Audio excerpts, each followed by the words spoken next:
Give me 2 seconds is how we start your 11 o'clock hour. Welcome back in, Sacramento. Some sultry sounds here to get your 11 o'clock hour started. It is the ZW show, Zakariah and Watkins. And you can always join the program. Your thoughts on last night. I'm interested to hear what people thought about the broadcast. A lot of complaints. Also, Adam Schefter got some stuff. I want to get into that. People need to relax, man. This instant reaction to everything is starting to wear on me. He miswrote his tweet. It wasn't like something that he purposely did. Anyways, we'll get into that and a lot more coming up at 11:15. Also, which 0-2 teams should be most in panic mode and which 2-0 teams shouldn't feel comfortable. Speaking of 2-0 teams, the Niners are 2-0, and a man that covers them very well is the one, the only, Chris Biderman. Follow him on Twitter at that name. And he has the Candlestick Chronicles podcast talking Niners for Blue WJ Repods. Is that correct, Chris? How are you? Good morning.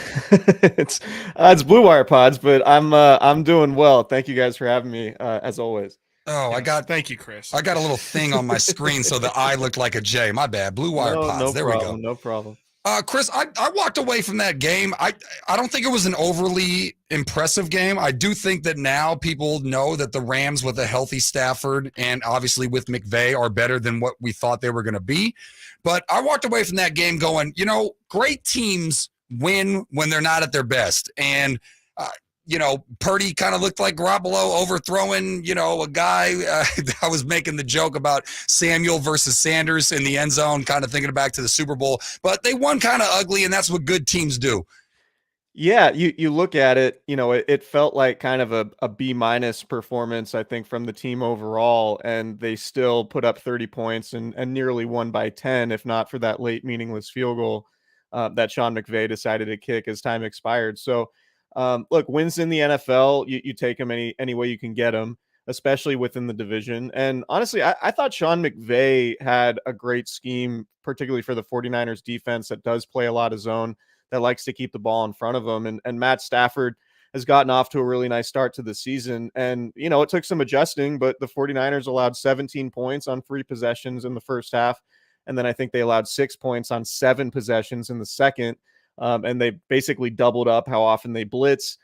They changed their looks a lot more. And I thought it was a credit to Steve Wilks, the first-year defensive coordinator there, that, he was able to make adjustments. And that was one of the questions coming in is, into the season, what's the defense going to look like with the new defensive coordinator, particularly one who hasn't been in the building, right? D'Amico Ryans was a linebackers coach and essentially picked up where Robert Saleh left off when he took the Jets job. And now you bring in a new defensive coordinator from completely outside the building.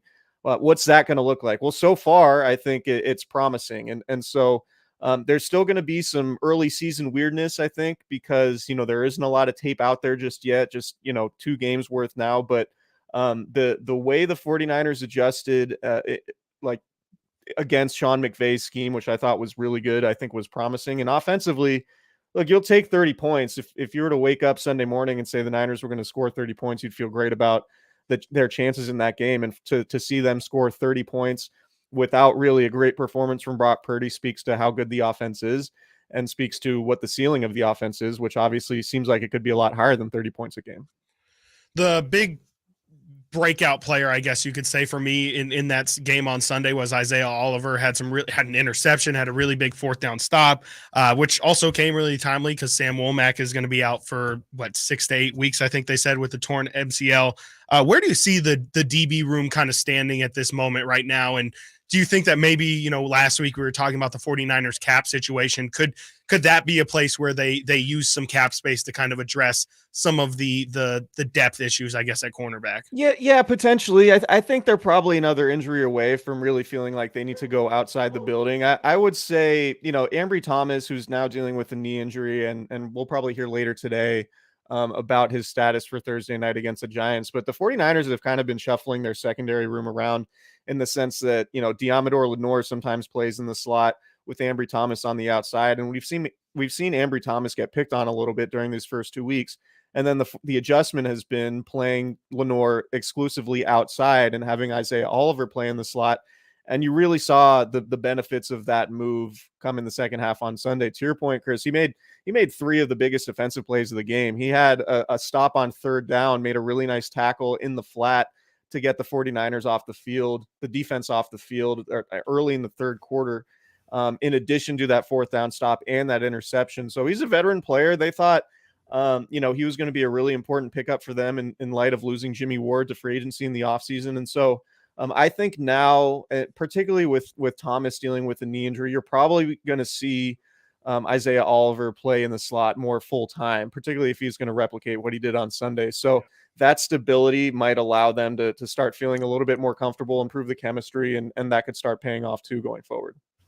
Chris Biderman joins us right here, Sactown Sports, 1140. If you want to be more knowledgeable about the 49ers, check out his Candlestick Chronicles podcast. Follow him on Twitter at Chris Biderman. Chris, how do you expect as this season evolves? I think I've called them like the beer commercial, the most interesting man in the world. I call the Niners the most interesting team in the world. It got a little less interesting once they shipped off Trey Lance. But how do you expect this offense to delve up what they have skill-wise on offense between running and passing the ball? Because you have Purdy, you have Ayuk, you have Kittle, you have Debo, obviously, and then you have CMC in the backfield. Do you see this being like an even 50-50 split between passing and running? Because I've seen the stats of when the Niners run the ball more than 30 times. It's incredible for Mike Shanahan. So do you see it being run-heavy, pass-heavy, or do you think it's going to depend on the matchup?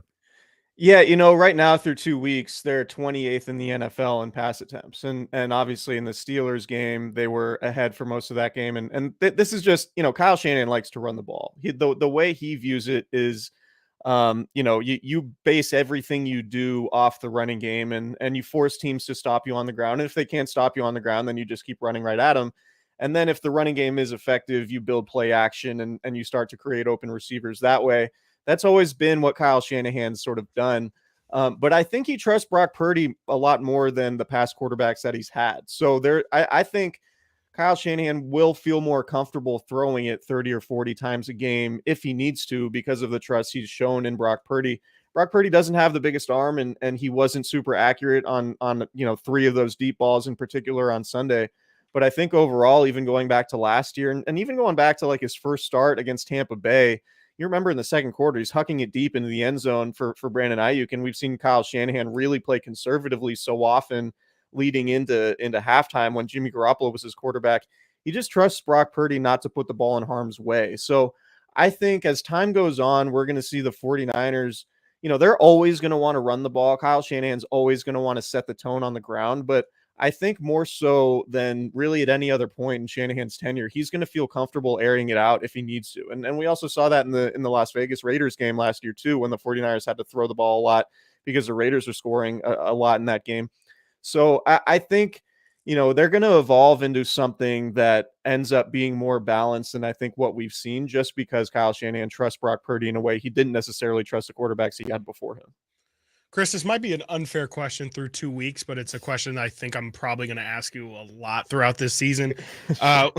Which team do you kind of view as a bigger threat to the Niners? And the good news is they play them both throughout the regular season.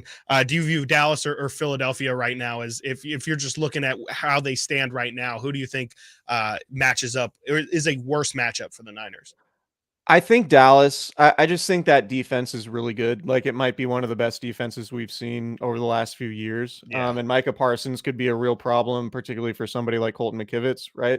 Mm-hmm. So I just, the Eagles are obviously very talented, but, right now they're dealing with injuries in the secondary. Yeah. I don't think from the other side of the ball, I don't think the 49ers fear Jalen Hurts as much as a lot of people might think, or I don't know if anybody thinks Niners fear Jalen Hurts, but I don't think he's the matchup issue that he might be to other teams. I just still have questions about the Eagles' intermediate passing game. I know they can run the ball, and they can throw the ball deep downfield, but can they get a 3rd and 6 in the fourth quarter of a playoff game against the 49ers defense consistently enough?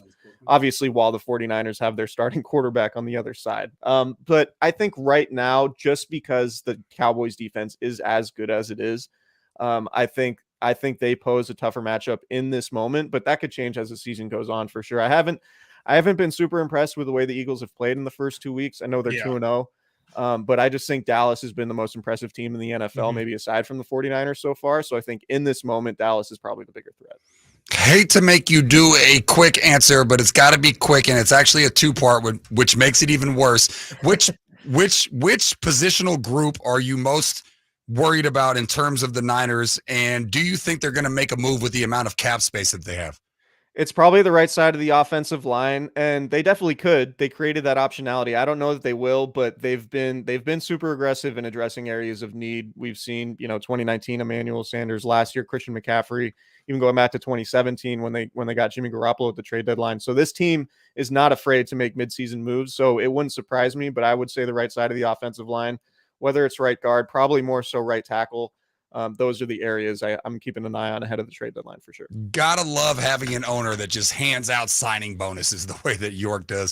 Follow him on Twitter. Be more knowledgeable about your red and gold at Chris Biderman, Biderman. Does a fantastic Candlestick Chronicles podcast. Chris, thank you for your time, sir. Enjoy the rest of your quick turnaround for you, sir. Thursday Night Football is right around the corner. It's easy for me. I'm just sitting at my desk talking about it. I don't have to go play like these players do. I feel bad for them. Hey, but you can't tell your significant other that. You got to make it seem like, you're super busy and this is like digging a ditch. You know what I mean?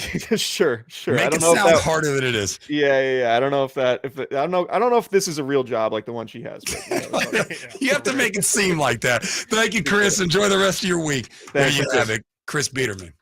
Good guy, man. Solid knowledge. Best, man. Yeah. I don't think